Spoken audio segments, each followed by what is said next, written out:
Saul, Saul, why persecutest thou me? Who art thou, Lord? I am Jesus, whom thou persecutest. It is hard for thee to kick against the pricks. Lord, what wilt thou have me to do? Arise, and go into the city, and it shall be told thee what thou must do.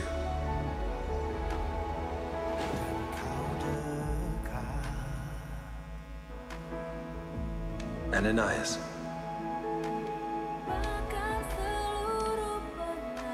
Behold, I am here, Lord. Arise, and go into the street which is called Straight, and inquire in the house of Judas for one called Saul of Tarsus. For behold, he prayeth. And he hath seen in a vision a man named Ananias coming in, putting his hand on him that he might receive his sight.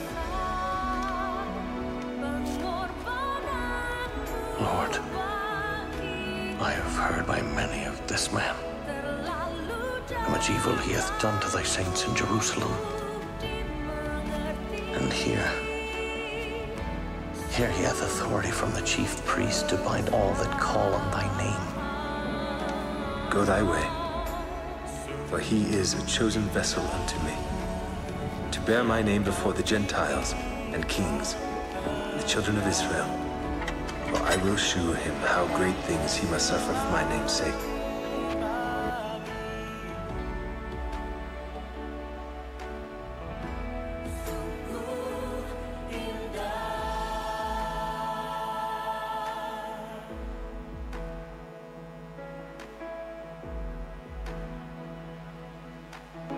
Brother Saul, the Lord, even Jesus, that appeared unto thee in the way as thou camest, has sent me, that thou mightest receive thy sight, and be filled with the Holy Ghost. Brother Saul,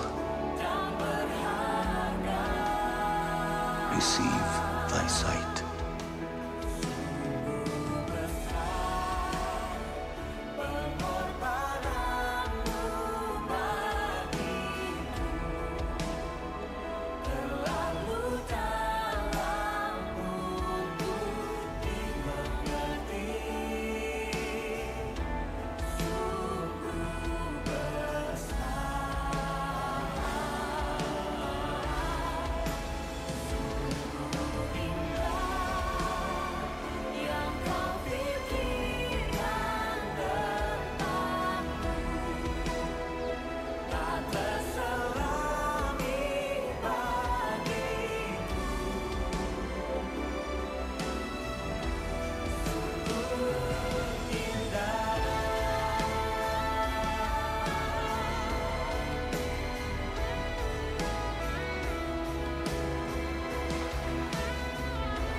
Shalom Bapak Ibu, selamat sore.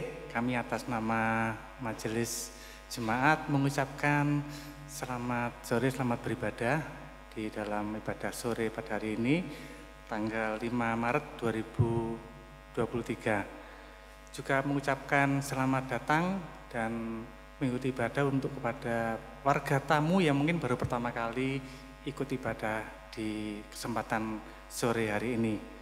Ibadah pada sore hari ini akan dilayani oleh Bapak Pendeta Legal Hendriawan. Mari Bapak Ibu, kita akan memulai ibadah pada sore hari ini. Kami mengundang Bapak Ibu untuk bangkit berdiri. Marilah kita datang menghadap Tuhan dengan hati yang penuh sukacita dan menghampiri tahtanya untuk memuliakan namanya dengan hati yang tulus. Mari kita memuji nama Tuhan dengan menyanyi Ampuni Aku Dalam Cintamu.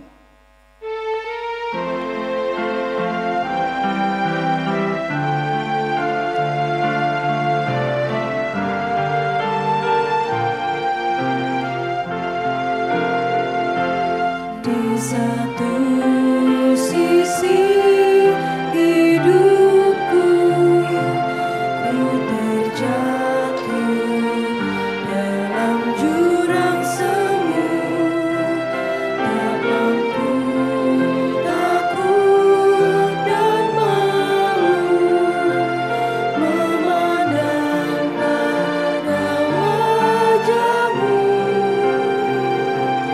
Ampuni aku dalam cinta-Mu, basuhlah aku di dalam kasih-Mu, kembali pulang dan menjadi baru seturut kehendak-Mu.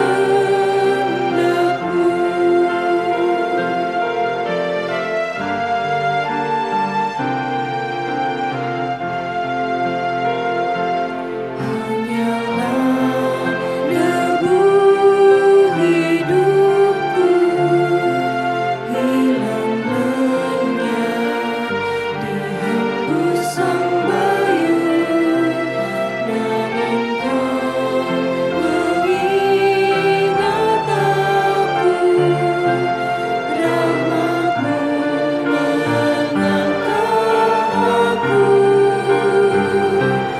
Ampuni aku dalam cinta-Mu, basuhlah aku di dalam kasih-Mu, kembali pulang dan menjadi baru seturut kehendak-Mu.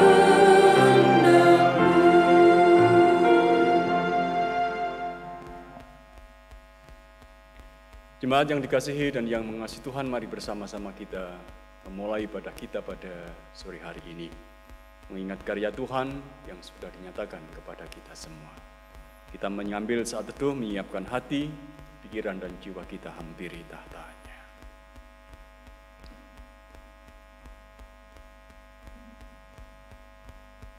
Dalam keteduhan hati kita, bersama-sama kita mengungkapkan pengakuan yang sama. Ibadah kita pada saat ini bersama kita lakukan didasari dengan iman pengakuan bahwa pertolongan dan keselamatan kita datangnya dari Tuhan Allah yang menciptakan alam semesta dengan segala isinya, yang tidak pernah meninggalkan pekerjaan tangannya dan yang kekal kasih setianya. Salam damai dan sejahtera yang berasal dari Allah Bapa di dalam pengasihan Tuhan Yesus Kristus ada bersama dengan saudara-saudara. Amin. Jemaat silakan duduk.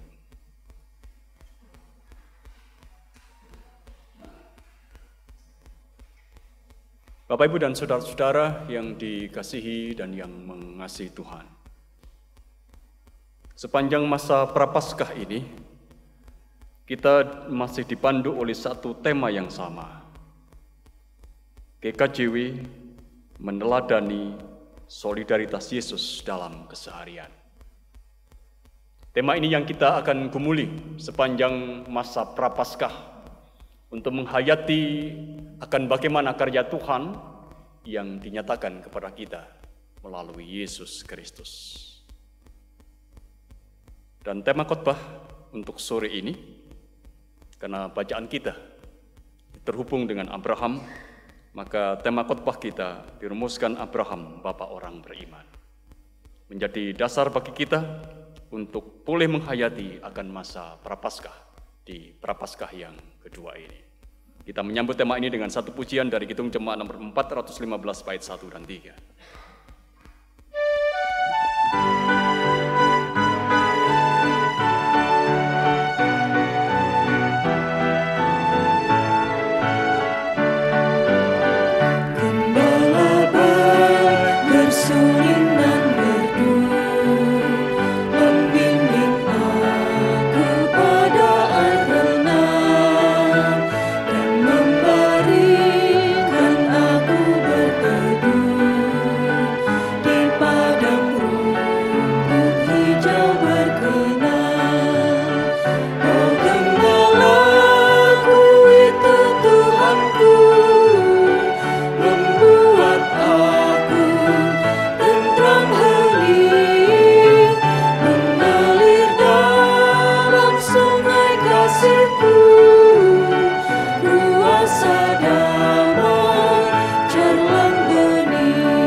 Kepada umat Israel, Tuhan Allah kita pernah bersabda sebagaimana tertulis dalam kitab Keluaran pasal 20 ayat 1 sampai ayat yang ketiga. Lalu Allah mengucapkan segala firman ini, Akulah Tuhan Allahmu yang membawa engkau keluar dari tanah Mesir, dari tempat perbudakan. Jangan ada padamu Allah lain di hadapanku. Bagian awal dari ke-10 hukum Allah mengingatkan kepada orang-orang Israel supaya menempatkan Allah sebagai yang utama di dalam kehidupan mereka sebagai milik Tuhan. Sesungguhnya ini juga berlaku bagi kehidupan kita, supaya kita umatnya juga menempatkan Dia sebagai yang utama. Jangan ada padamu Allah lain di hadapanku. Allah menjadi sentral atas hidup kita. Ia menjadi pusat atas kehidupan kita. Tapi mari bersama-sama kita mencoba untuk melihat apa yang ada dan terjadi di dalam kehidupan kita. Benarkah Ia selalu menjadi pusat hidup kita, saudara-saudara? Tak jarang. Kemanusiaan kita, kecenderungan manusiawi kita, itu menggeser Allah pada posisinya. Kita menggantinya dengan yang lain. Kita menggantinya dengan kepentingan kita, dengan kekuasaan, dengan kekayaan, ataupun juga dengan hal-hal yang lain yang sesungguhnya bukan yang utama dalam hidup kita. Dalam kesadaran ini, saudara-saudara, mari bersama-sama kita mengakui dosa kita di hadapan Tuhan. Karena sesungguhnya kita tak selalu menempatkan Dia sebagai yang utama dalam hidup. Mari berdoa.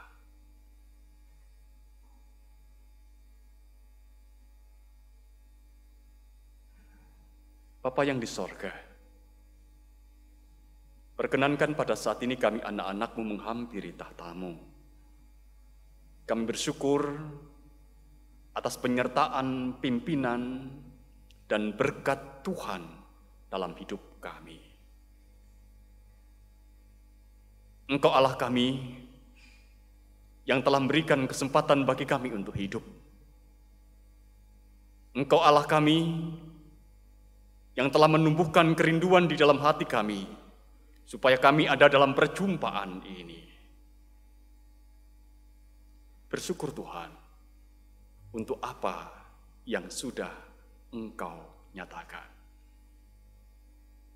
Kami belajar untuk mengagungkan Engkau, kami belajar untuk memuji Engkau, kami belajar untuk mengingat seluruh karya indah-Mu yang sudah Engkau nyatakan bagi kami, supaya kami senantiasa percaya bahwa Engkau adalah Allah yang ada dalam hidup kami dan tak pernah meninggalkan kami.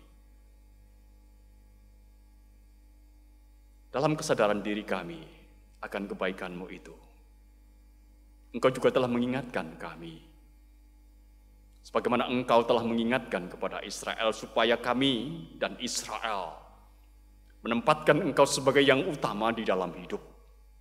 Karena sungguhnya hidup ini berasal dari Engkau, berangkat dari Engkau, dan ada dalam rencana-Mu ya Tuhan.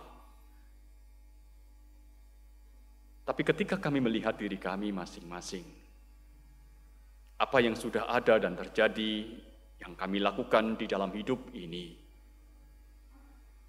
kami sadar ya Tuhan, kami sering tidak melakukan seperti apa yang Kau kehendaki. Kami justru menggeser Engkau yang seharusnya menjadi yang utama, tidak menjadi yang utama dalam kehidupan kami. Dengan hasrat hati kami, dengan keinginan kami, dengan kecenderungan manusiawi kami. Oleh karena itu perkenankan,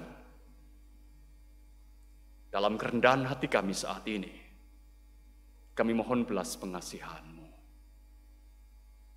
Ampuni kami yang tidak menempatkan Engkau sebagai yang utama di dalam hidup kami. Ampuni dosa dan pelanggaran kami.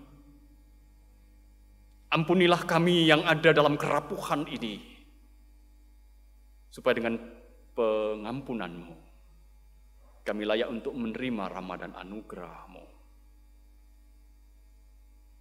Dan karena rahmat dan anugerah-Mu itu pula ya Tuhan, Kau akan berikan kekuatan yang baru bagi kami, supaya kami terus belajar untuk menempatkan Engkau sebagai yang utama dalam hidup kami.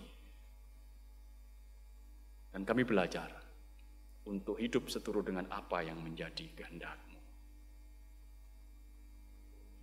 Kami percaya akan kebaikan-Mu, ya Allah. Dan kami juga percaya akan pengampunan-Mu, yang semuanya kami pinta hanya dalam nama Tuhan Yesus, Sang Penyelamat kami. Amin. Jemaat diundang untuk bangkit berdiri.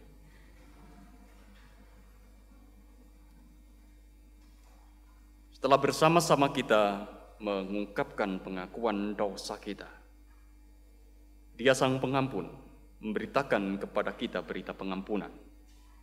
Menurut Roma pasal 6 ayat 22 sampai ayat yang ke-23. Tetapi sekarang, setelah kamu dimerdekakan dari dosa dan setelah kamu menjadi hamba Allah, kamu beroleh buah yang membawa kamu kepada pengudusan, dan sebagai kesudahannya ialah hidup yang kekal. Sebab upah dosa ialah maut, tetapi karunia Allah ialah hidup yang kekal dalam Kristus Yesus Tuhan kita. Seiring dengan berita pengampunan yang boleh kita terima, mari bersukacita dengan kembali kita agungkan Dia. PKJ nomor 239 bait 1 dan 2.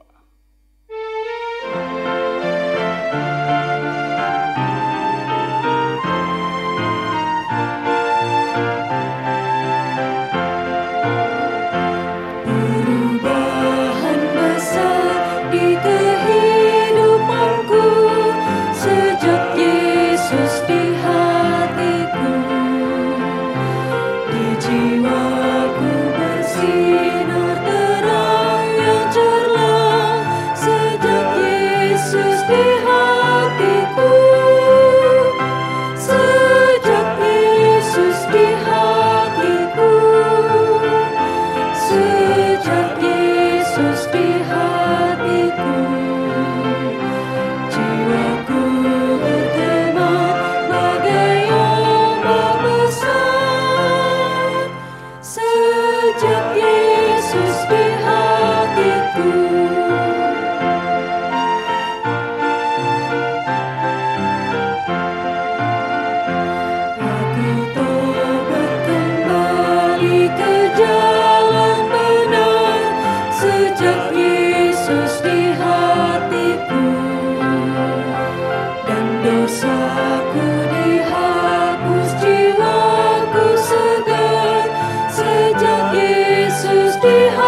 Sejak Yesus di hatiku, jiwaku bergerak bagai ombak besar.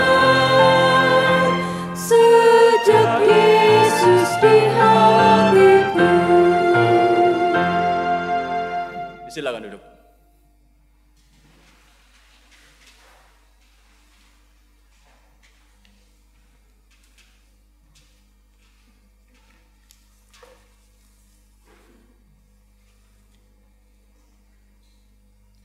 Bapak, Ibu, Saudara yang terkasih dalam Tuhan, tiba saatnya kita akan membaca dan merenungkan akan firman Tuhan. Untuk itu, mari kita mohon pimpinan Tuhan. Mari kita berdoa. Tuhan Allah Bapa kami yang bertahta di dalam kerajaan surga yang mulia, puji syukur kami naikkan kepadamu ya Bapa, atas kasih karunia dan berkat yang telah Kau curahkan dalam kehidupan kami. Terlebih saat ini, kami boleh melaksanakan ibadah pada sore hari ini. Sebentar lagi kami akan membaca, mendengarkan, dan merenungkan akan firman-Mu. Berkati hati dan pikiran kami, mampukan kami untuk bisa memahami akan firman-Mu. Terlebih mampukan kami untuk bisa melakukan firman-Mu dalam kehidupan kami. Kami berdoa pula untuk Bapak Pendeta Legal Hendriawan yang akan menyampaikan akan firman-Mu. Berkati dan urapi Bapak Pendeta. Demikian ya Bapak, seluruh doa dan permohonan kami alaskan hanya di dalam nama Tuhan kami Yesus Kristus. Amin. Sebelum kita membaca akan firman Tuhan, mari kita memuji nama Tuhan.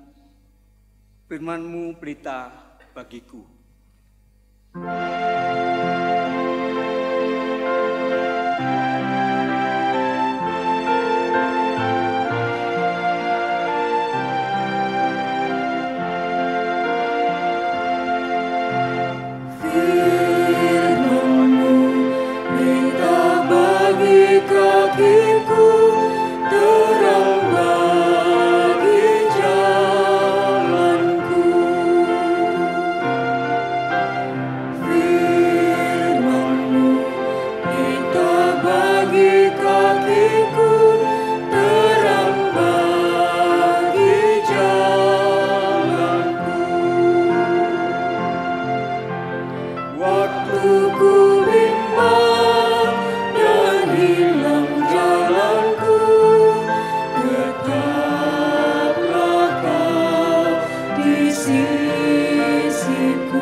Satu akan diambil dari Kejadian pasal 12 ayat 1 sampai dengan ayat yang keempat-A.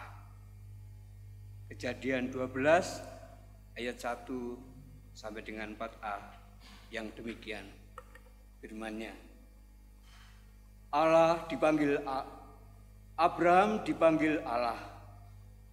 Berfirmanlah Tuhan kepada Abraham, pergilah dari negerimu dan dari sanak saudaramu dan dari rumah bapamu. Ini kepada negeri yang akan kutunjukkan kepadamu.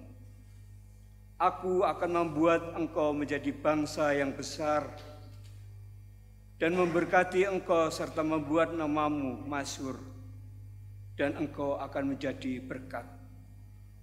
Aku akan memberkati orang-orang yang memberkati engkau dan mengutuk orang-orang yang mengutuk engkau. Dan olehmu semua kaum di muka bumi akan mendapat berkat.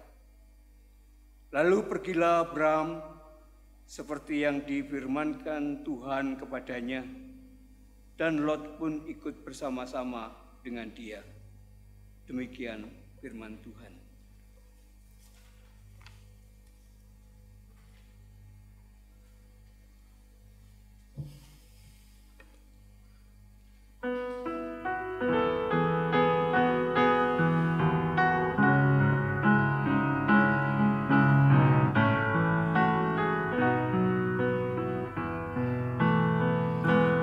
Melayangkan mataku ke gunung-gunung, dari manakah akan datang pertolonganku? Pertolonganku ialah dari Tuhan yang menjadikan langit dan bumi.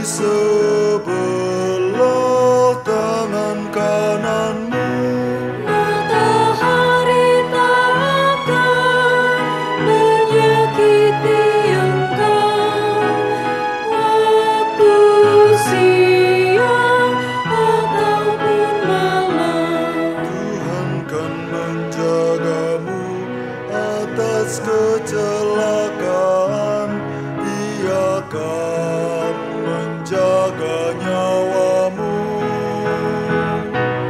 Tuhan akan menjaga keluar masukmu, sekarang sampai selama-lamanya.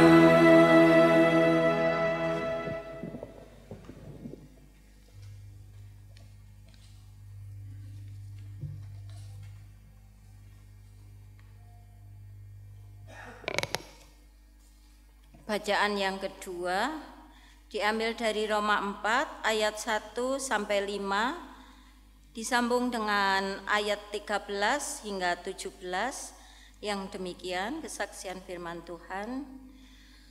Dari Paulus, hamba Kristus Yesus yang dipanggil menjadi rasul dan dikuduskan untuk memberitakan Injil Allah.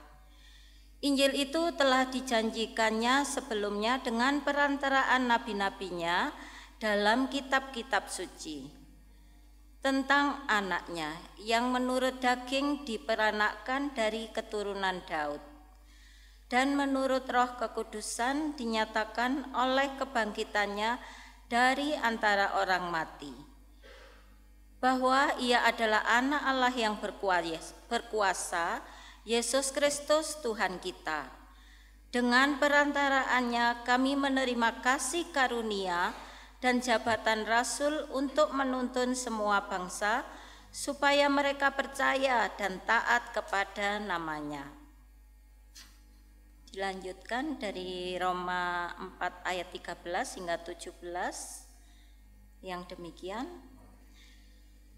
Saudara-saudaraku, aku mau supaya kamu mengetahui bahwa aku telah sering berniat untuk datang kepadamu, tetapi hingga kini selalu aku terhalang agar di tengah-tengahmu aku menemukan buah, seperti juga di tengah-tengah bangsa bukan Yahudi yang lain. Aku berhutang baik kepada orang Yunani maupun kepada orang bukan Yunani. baik kepada orang terpelajar maupun kepada orang tidak terpelajar. Itulah sebabnya aku ingin untuk memberitakan Injil kepada kamu juga yang diam di Roma. Sebab aku mempunyai keyakinan yang kokoh dalam Injil, karena Injil adalah kekuatan Allah yang menyelamatkan setiap orang percaya, pertama-tama orang Yahudi, tetapi juga orang Yunani. Sebab di dalamnya nyata kebenaran Allah yang tertolak dari iman dan memimpin kepada iman, seperti ada tertulis, orang benar akan hidup oleh iman. Demikian kesaksian firman Tuhan.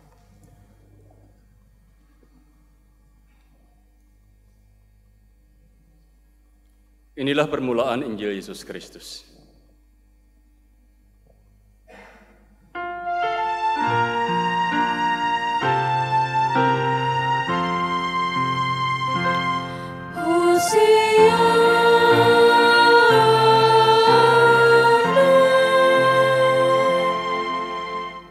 Jemaat diundang untuk bangkit berdiri.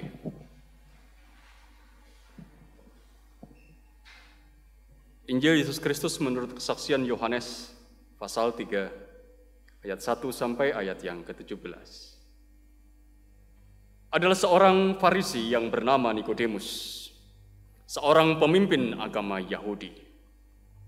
Ia datang pada waktu malam kepada Yesus dan berkata, "Rabi, kami tahu bahwa engkau datang sebagai guru yang diutus Allah. Sebab tidak ada seorang pun yang dapat mengadakan tanda-tanda yang engkau adakan itu jika Allah tidak menyertainya."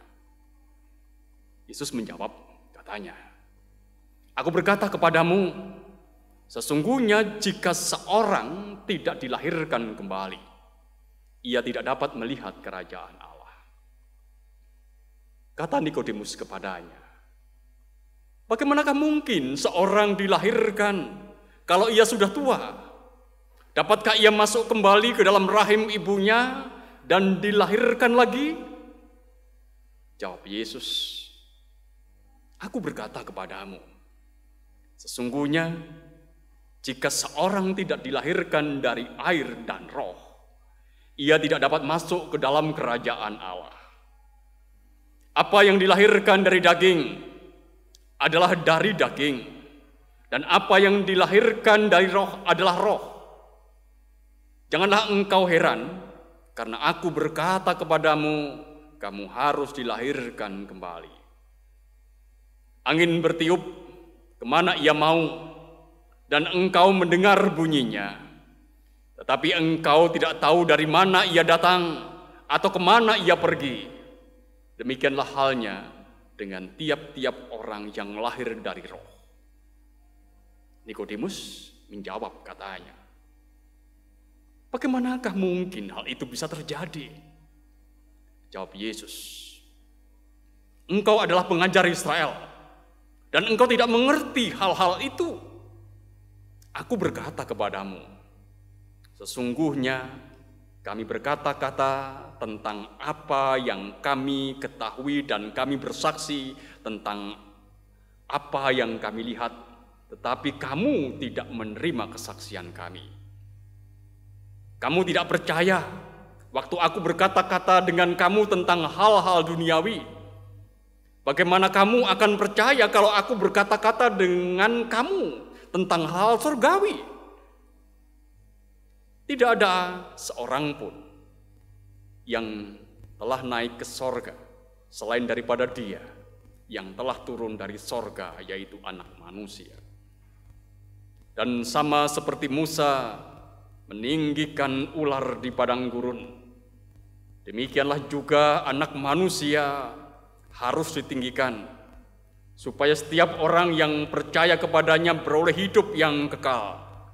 Karena begitu besar kasih Allah akan dunia ini, sehingga Ia telah mengaruniakan Anaknya yang tunggal, supaya setiap orang yang percaya kepadanya tidak binasa, melainkan beroleh hidup yang kekal.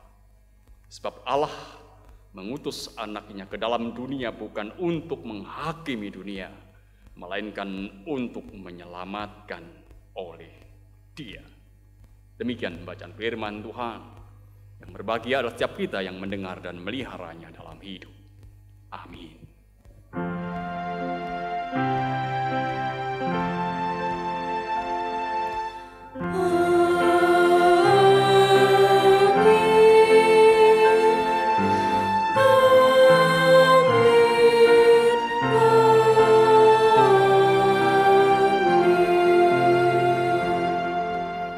Silakan duduk.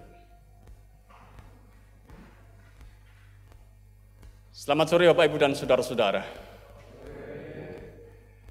Hari ini kita berjumpa kembali dalam peribadahan kita, peribadahan Minggu.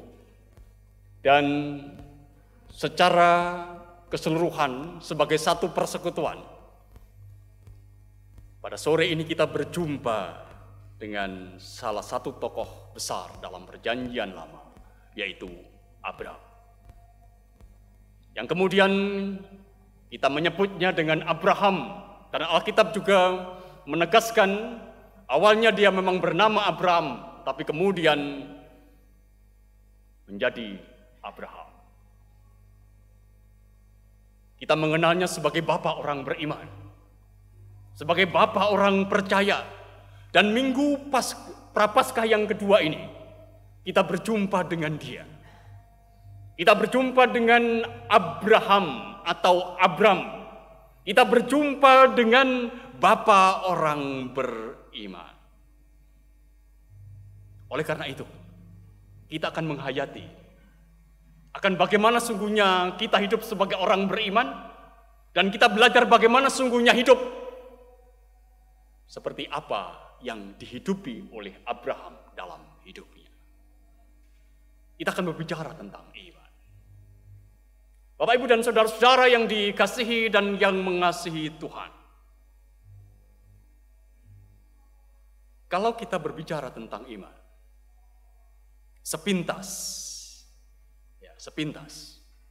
iman atau percaya itu adalah hal-hal yang hanya berhubungan dengan ketuhanan dan spiritualitas.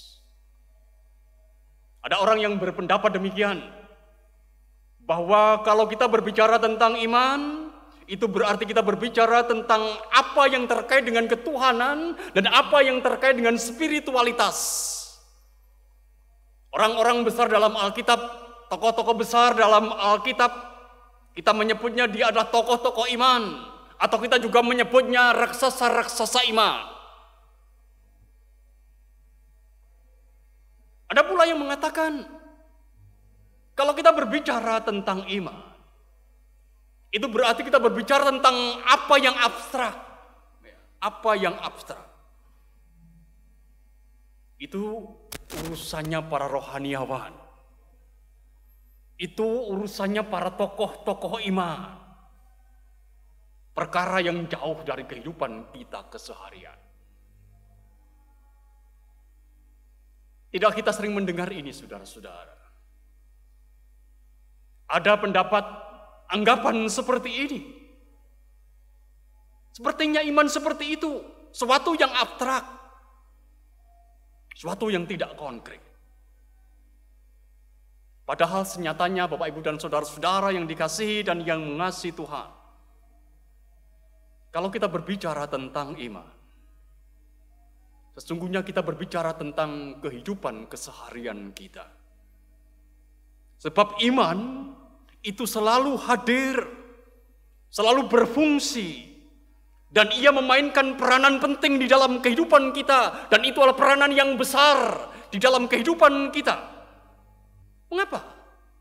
Sebab basisnya itu adalah apa yang kita sebut dengan percaya. Dan setiap hari saudara-saudara kita bersinggungan dengan apa yang disebut dengan percaya itu. Kita bisa mengambil beberapa contoh.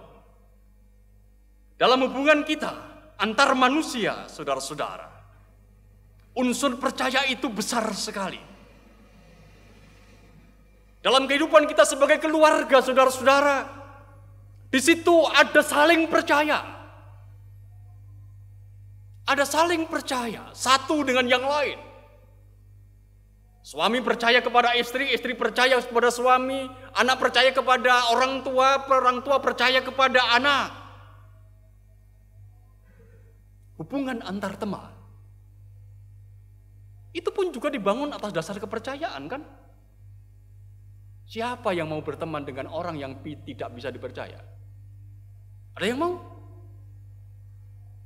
Barangkali kita akan pertimbangkan. Pertemanan pun dibangun di atas dasar kepercayaan. Aku percaya engkau, karena itu aku akan menjadi temanmu. Begitu. Dalam dunia bisnis, kepercayaan itu juga menjadi penting. Ketika kita membangun hubungan bisnis dengan yang lain, itu berarti kita percaya dengan orang lain yang di dalamnya kita bekerja sama, kita berbisnis. Kita tidak mungkin berbisnis dengan orang yang tidak bisa kita percaya dalam kehidupan kita. Dalam dunia politik yang licin, yang sering juga ada terjadi kejahatan di dalamnya, atau kita melihat di sana ada kejahatan. Toh di sana pun juga sebenarnya ada yang disebut dengan kepercayaan. Orang-orang yang bisa dipercaya.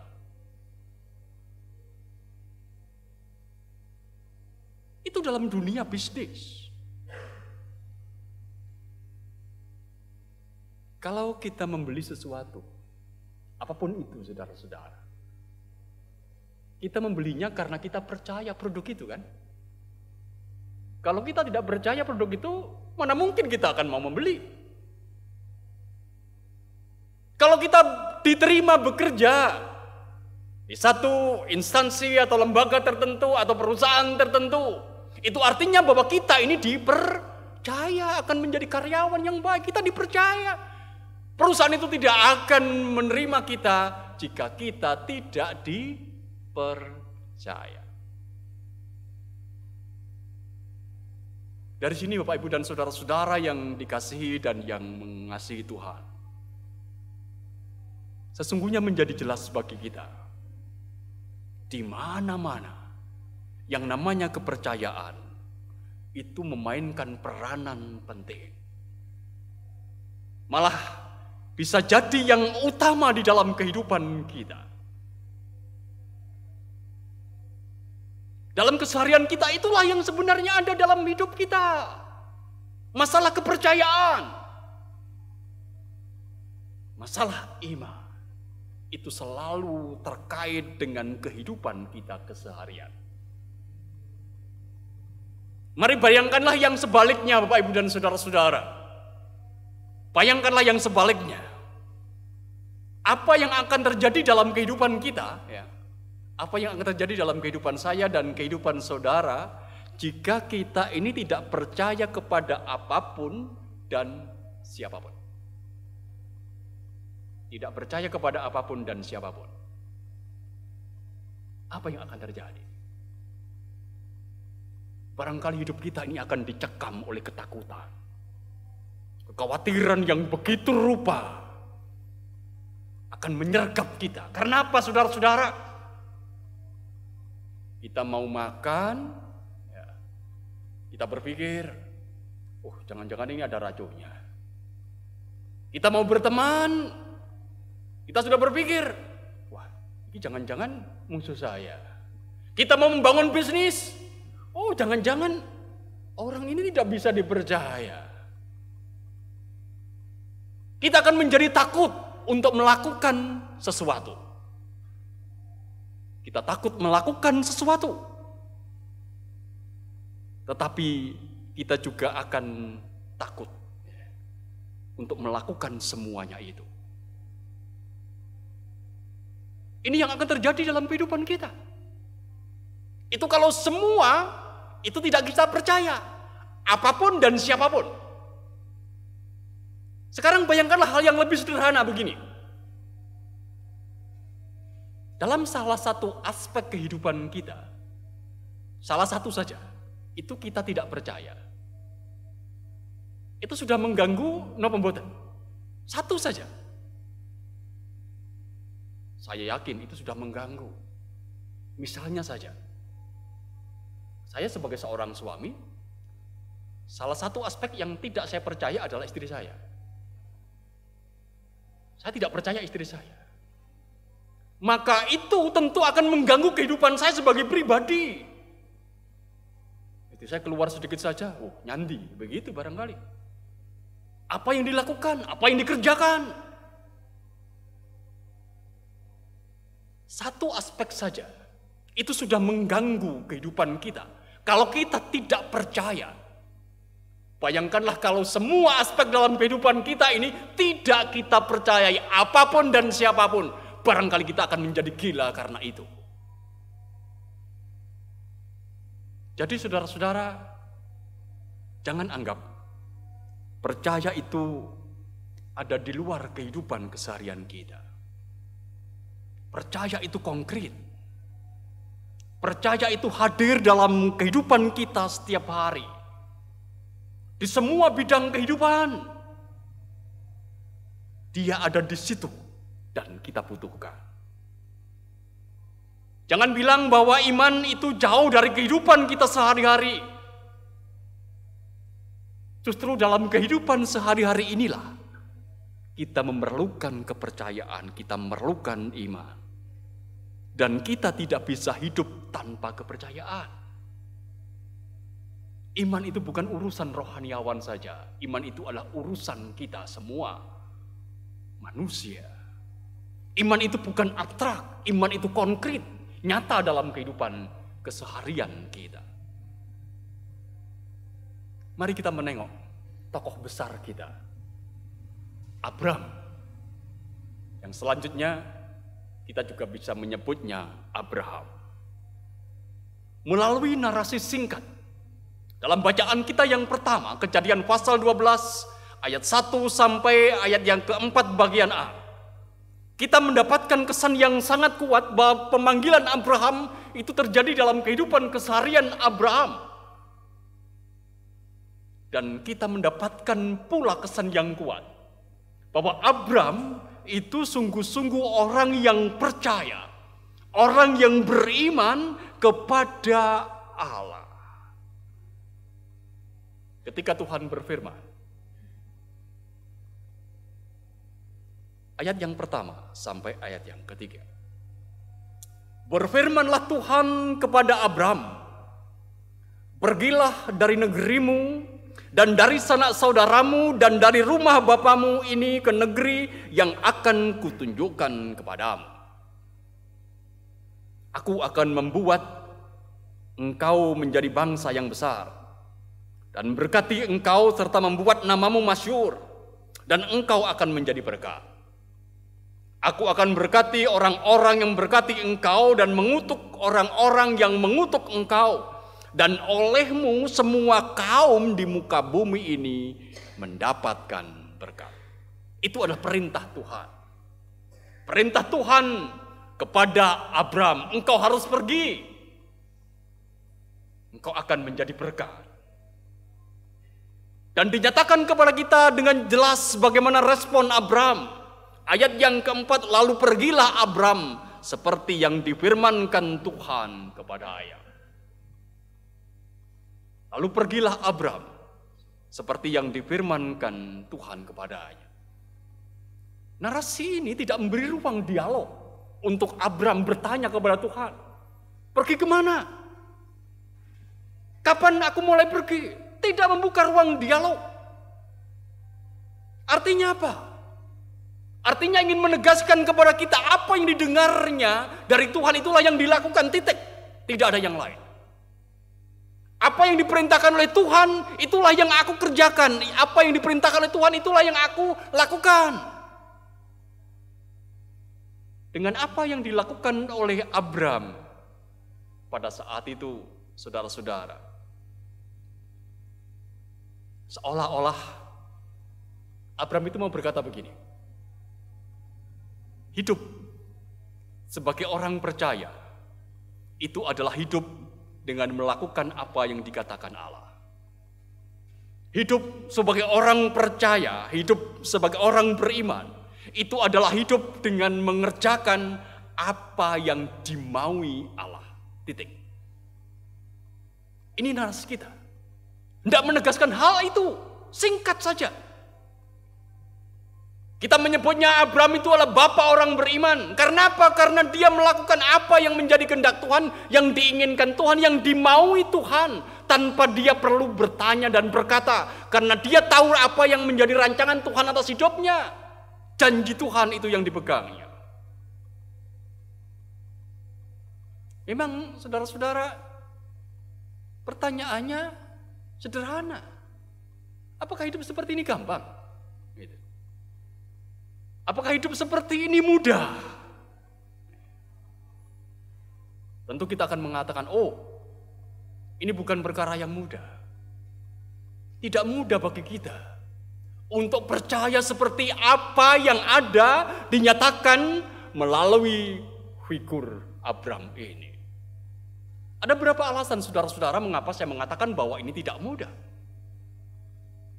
Alasan yang pertama, sesungguhnya kita ini adalah manusia yang rapuh.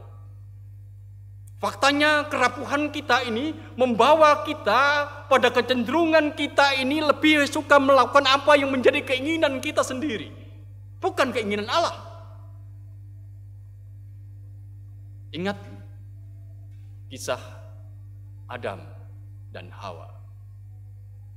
Ketika ia berada di Taman Eden dan mereka sudah mendengar bagaimana Tuhan berkata, Tuhan berfirman, jangan kamu makan buah ini.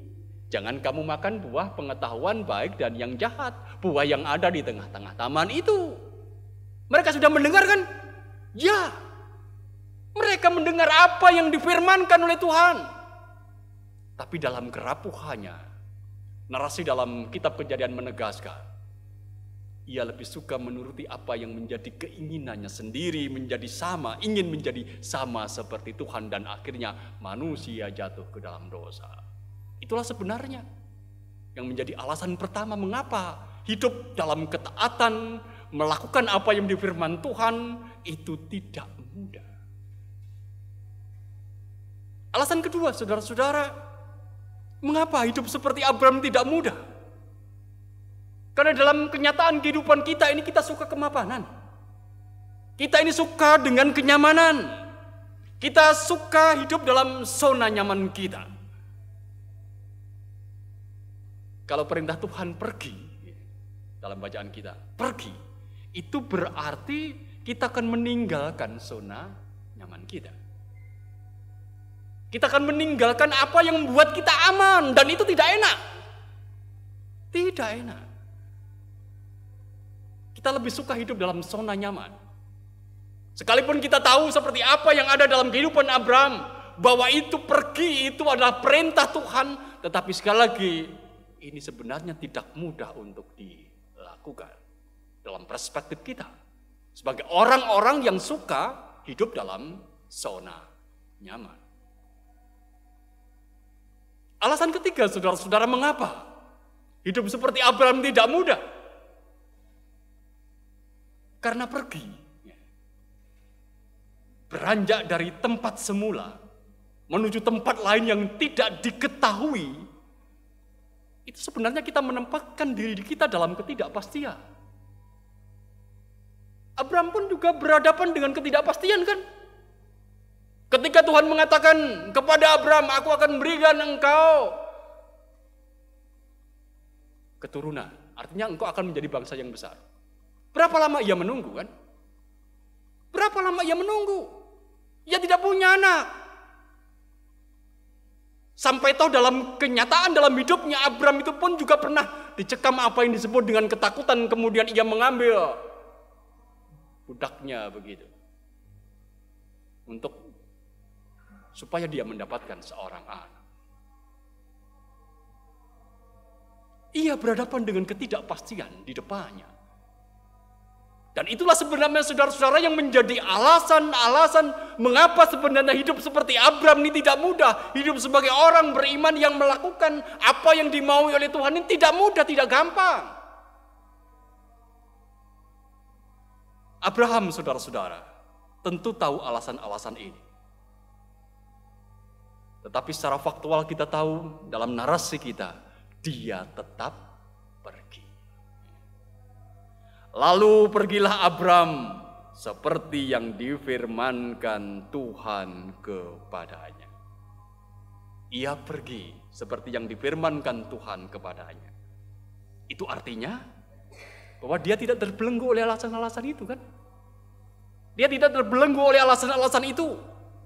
Abram rela untuk meninggalkan keinginan dirinya demi memenuhi apa yang menjadi keinginan Allah. Abram rela untuk meninggalkan zona nyamannya, untuk menempatkan dirinya dalam berbagai kemungkinan yang akan terjadi di depan mereka, sekalipun pada saat itu Abram sadar ini kemungkinan yang tidak pasti. Tapi satu hal yang pasti yang itu dihayati oleh Abram adalah apa yang menjadi janji Tuhan. Bahwa dia pergi, meninggalkan tempat tinggalnya sanak saudaranya. Itu karena visi yang besar, bahwa dia akan menjadi berkat bagi banyak orang. Dan olehmu, semua kaum di muka bumi akan mendapat berkat. Itulah visi besarnya. Visi besar yang ada dalam diri Abram, sehingga Abram kemudian pergi.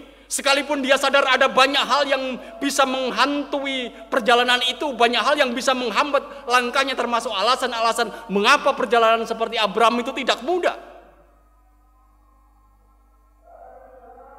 Bagi Abram, saudara-saudara, Tuhan Allah dan firman-Nya, itulah satu-satunya alasan baginya untuk hidup.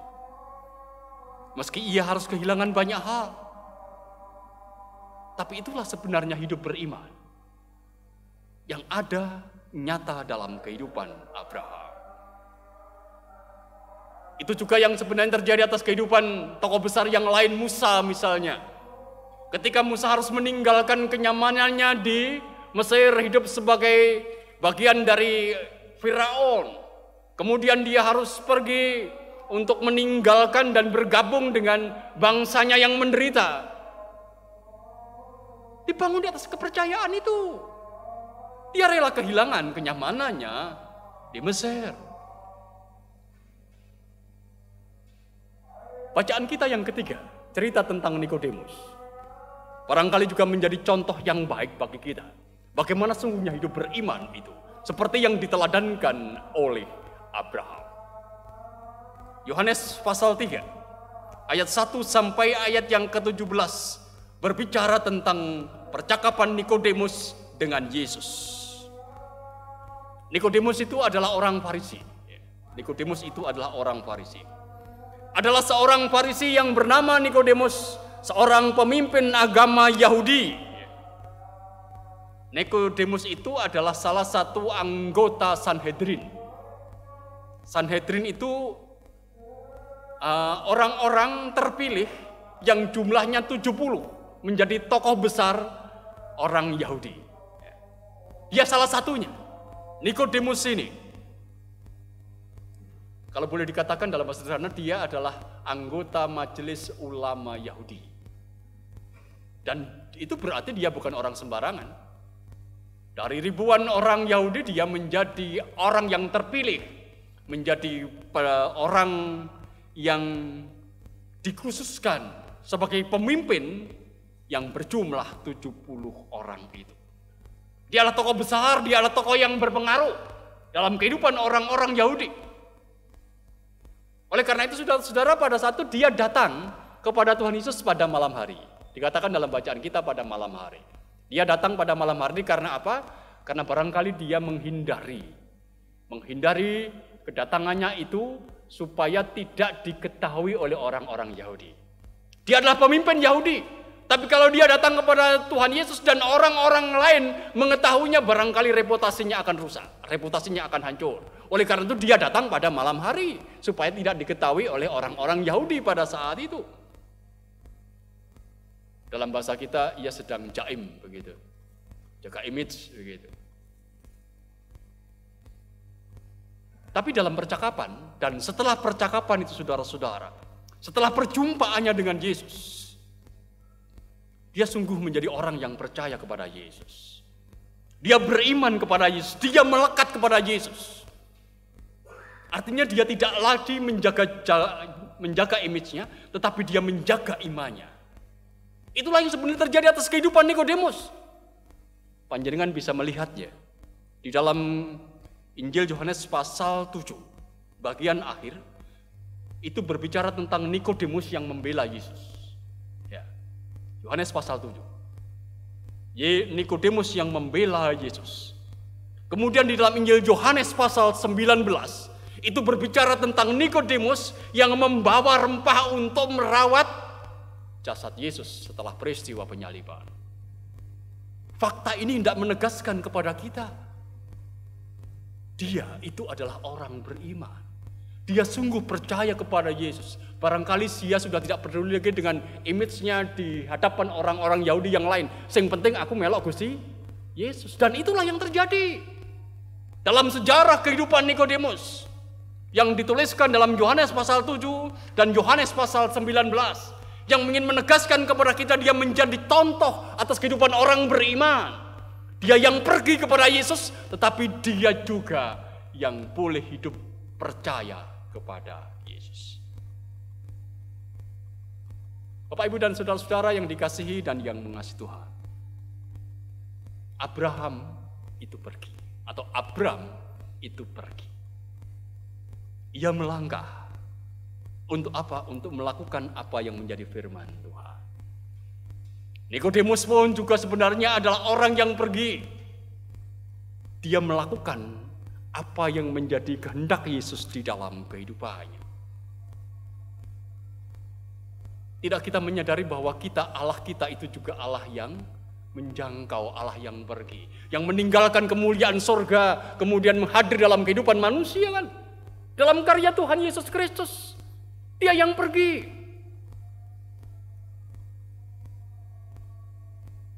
Pergi untuk melakukan apa yang menjadi kehendak Bapa.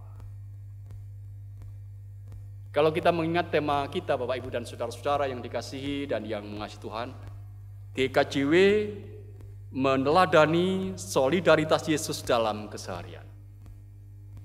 GKJW meneladani solidaritas Yesus dalam keseharian. Tema ini agak salah sebenarnya, tapi itu yang ada dalam rancangan khotbah begitu. Kata meneladani itu sebenarnya keliru. Kalau dalam pengertian seperti ini, GKJW meneladani solidaritas Yesus, itu berarti GKJW yang memberi contoh kepada Yesus. Begitu sebenarnya maksudnya. Harusnya inya dihilangkan. Harusnya adalah GKJW meneladan solidaritas Yesus dalam keseharian. Ini memberikan pemahaman kepada kita saudara-saudara. Yesus itu adalah Yesus yang solidar, Yesus yang pergi, Yesus yang menjangkau yang lain, Yesus yang memberikan keselamatan kepada umat manusia. Seperti juga Abraham kan, dia juga pergi untuk menjadi berkat banyak orang. Dan rentetan terbesarnya itu sampai puncaknya pada peristiwa Yesus, tidak kita juga menyadari bahwa Yesus itu juga bagian dari garis keturunan Abraham, begitu. Oleh karena itu, Bapak, Ibu, dan saudara-saudara yang dikasihi dan yang mengasihi Tuhan, di minggu yang kedua pada masa Prapaskah ini, kita diingatkan akan kehidupan iman kita. Hidup beriman itu berarti kita melakukan apa yang menjadi kehendak Tuhan, apa yang menjadi firman Tuhan. Dengan segala ketulusan hati, dengan visi besar untuk menjadi berkat bagi yang lain. Dia yang pergi telah menjadi berkat. Abraham menjadi berkat, Yesus menjadi berkat, Musa menjadi berkat, maka kita pun juga yang diutus pergi juga belajar untuk menjadi berkat. Berkat ini bukan besok, berkat ini nyata dalam kehidupan keseharian kita. Karena sekali lagi iman itu berbicara tentang apa yang berhubungan dengan kehidupan kita keseharian. Ingatlah bahwa kita juga sering disebut dengan anak-anak Abraham kan. Kalau Abraham sudah melakukannya, tantangannya tentu bagi kita. Mari kita juga melakukannya seperti apa yang dilakukan oleh Abraham. Amin. Kita mengambil saat teduh.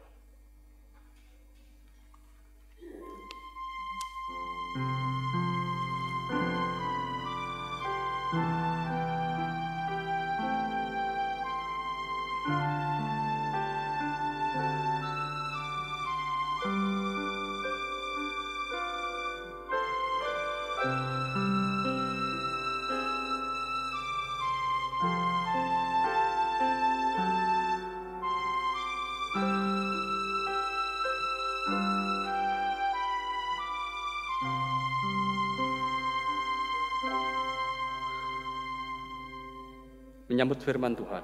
Kita nyanyikan berserah kepada Yesus.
Tangan kuat yang memegangku. Satu pujian dari saudara kita, Abner.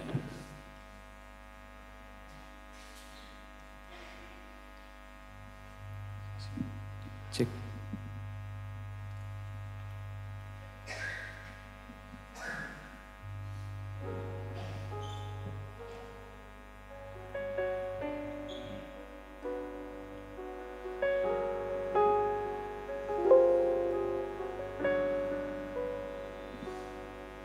Saat ku sendiri, tiada seorang pun yang memperhatikanku seperti Kau Tuhan. Saat ku berjalan dalam lembah kelam, ku percaya Kau selalu sertaku. Tangan kuat yang memegangku selalu menuntunku. Ku tak mau jalan sendiri. Yesus, ku perlu kasih-Mu, ku perlu kuasa-Mu sampai akhir hidupku.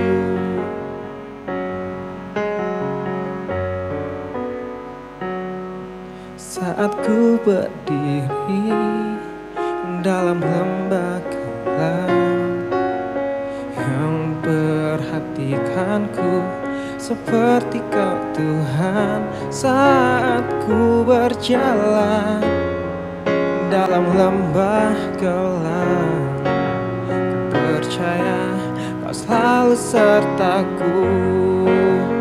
Tangan kuat yang memegangku selalu menuntunku. Ku tak mau jalan sendiri. Yesus, ku perlu kasih-Mu, ku perlu kuasa-Mu sampai akhir hidupku. Tangan kuat yang memegang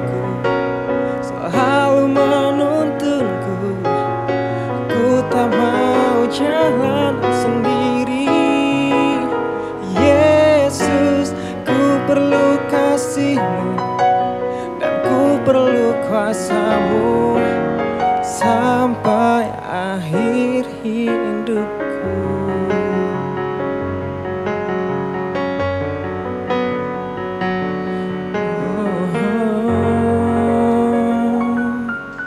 Terima kasih.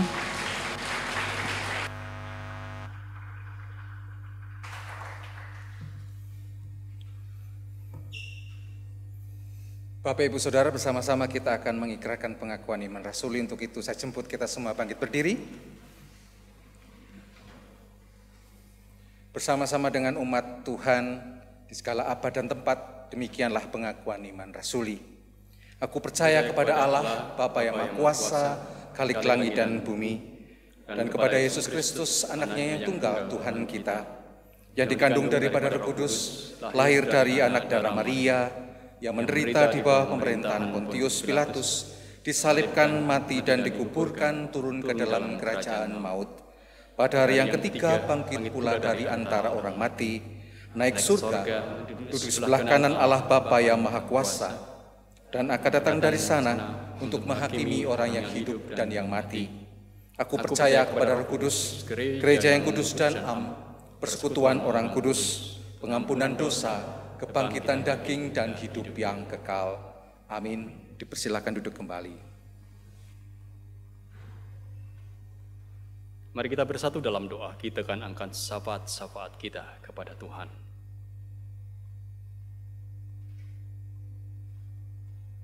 Kami bersyukur kepadamu ya Allah, untuk karya kasih-Mu yang sudah Engkau berikan bagi kami.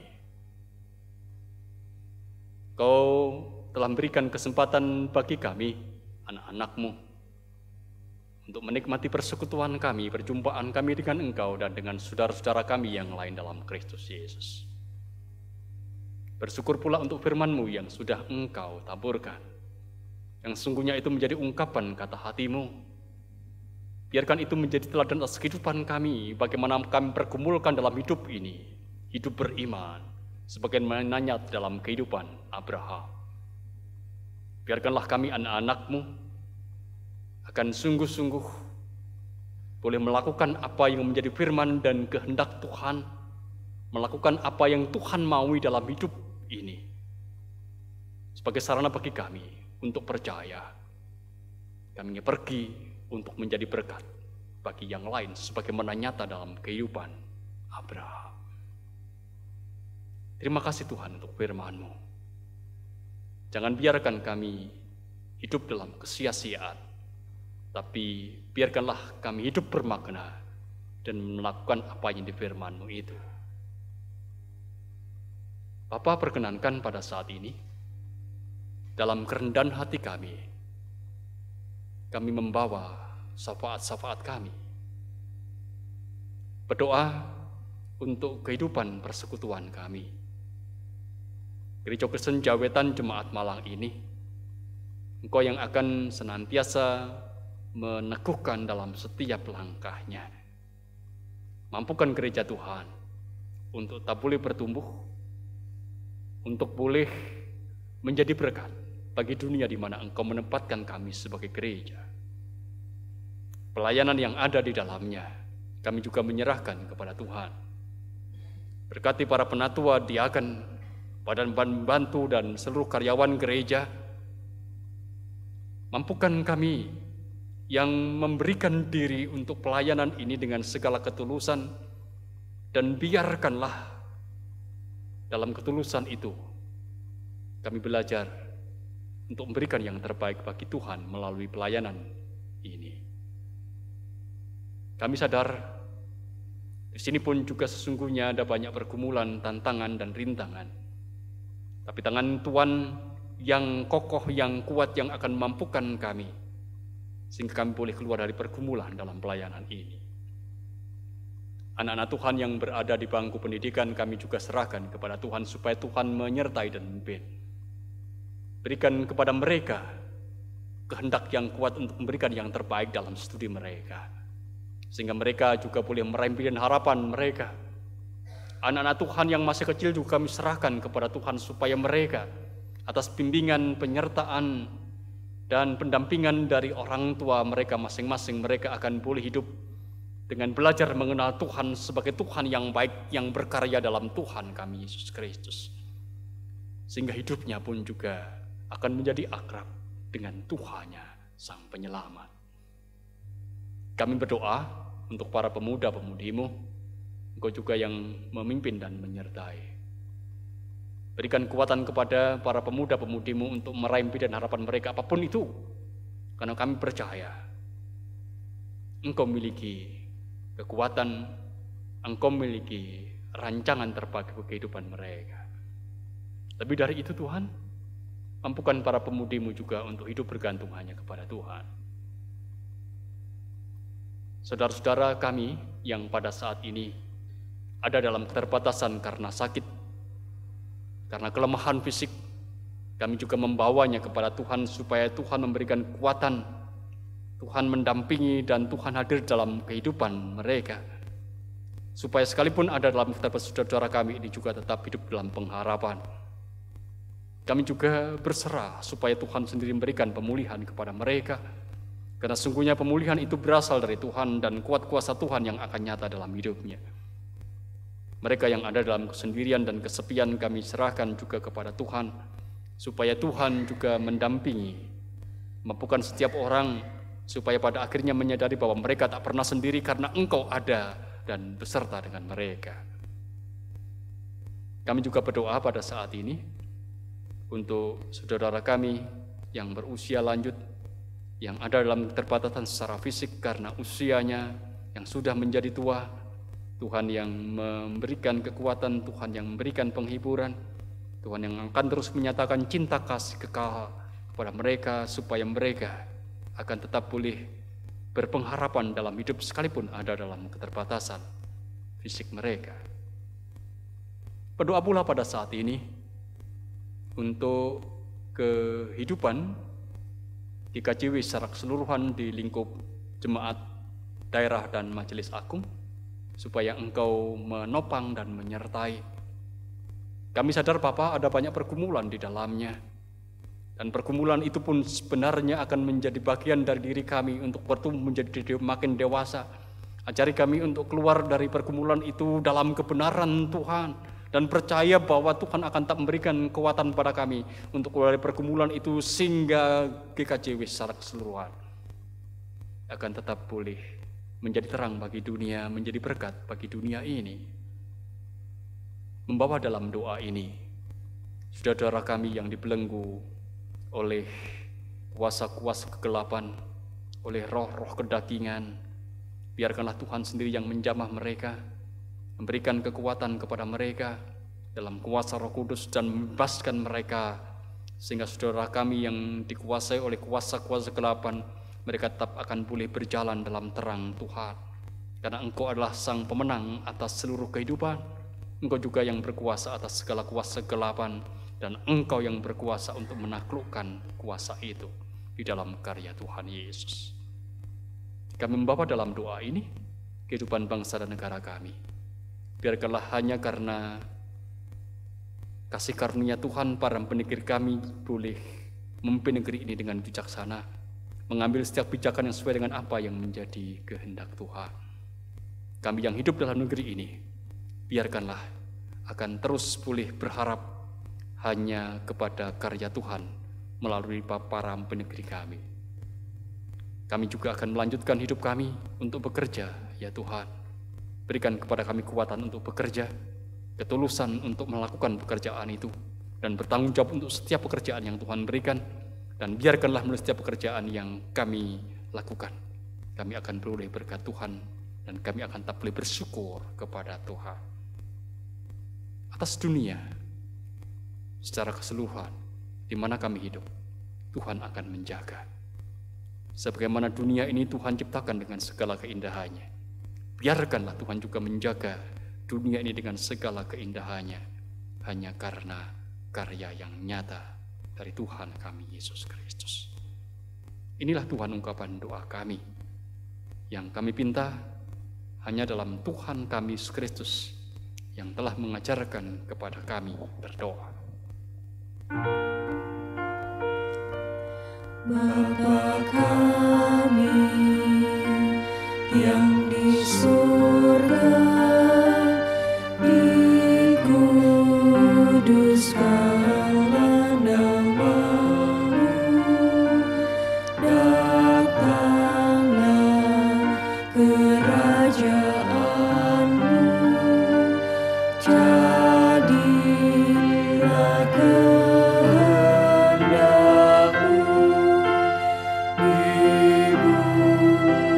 seperti di sorga. Berikanlah kami pada hari ini makanan kami yang secukupnya, dan ampunilah kami akan kesalahan kami, seperti kami juga mengampuni orang yang bersalah kepada kami, dan janganlah membawa kami ke dalam pencobaan, tetapi lepaskanlah kami daripada yang jahat, karena Engkau-Lah yang mempunyai kerajaan dan kuasa dan kemuliaan sampai selama-lamanya.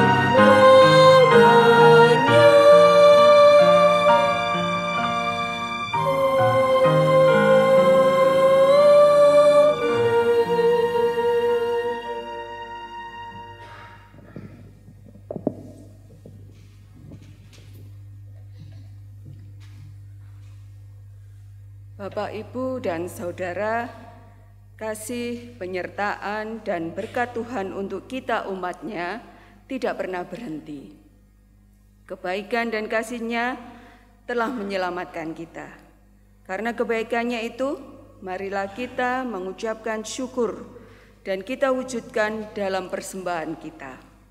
Sebagai dasar di dalam kita mempersembahkan, ada firman Tuhan yang terambil dari Lukas 6 ayatnya yang ke-38 yang demikian firman-Nya, "Berilah dan kamu akan diberi.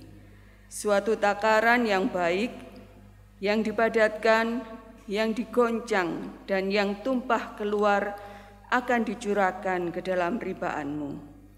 Sebab ukuran yang kamu pakai untuk mengukur akan diukurkan kepadamu." Mari saudara-saudara yang terkasih, kita mempersembahkan persembahan yang sudah kita siapkan sambil memuji medley dari Kidung Jemaat 376 dan PKJ 123.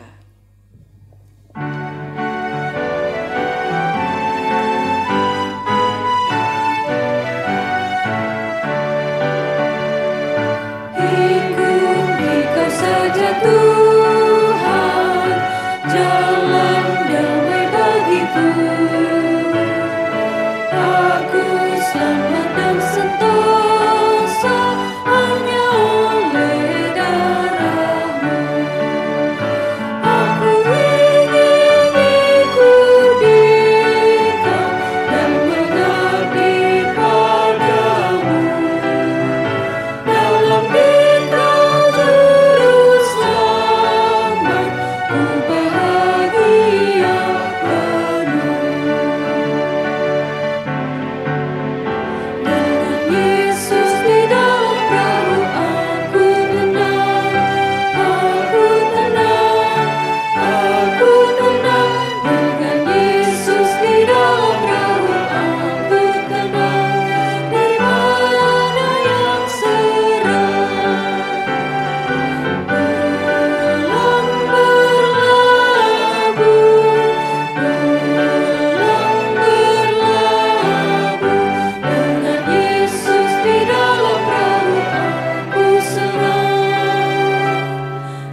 dimohon berdiri.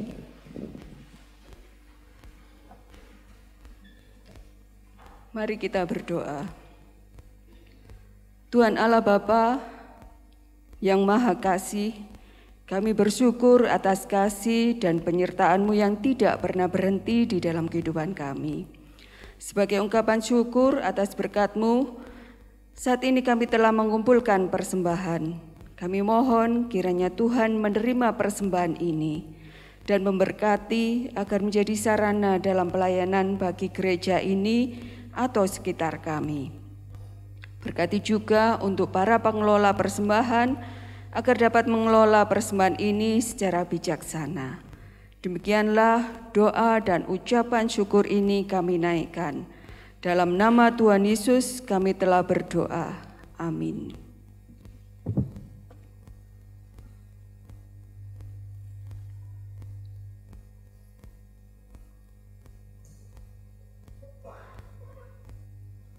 Jemaat kasih Tuhan, kita akan mengakhiri ibadah kita pada saat ini.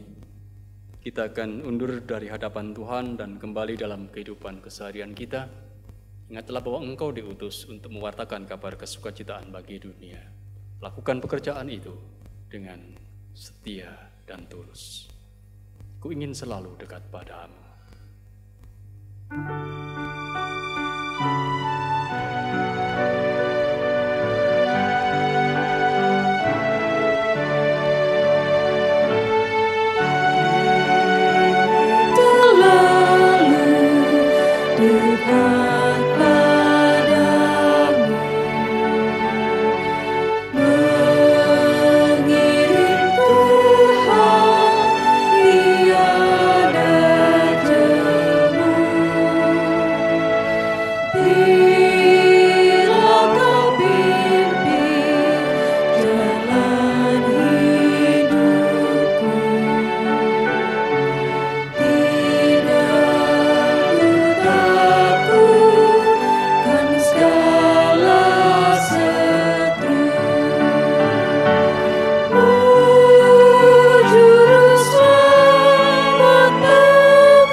Terimalah berkat Tuhan.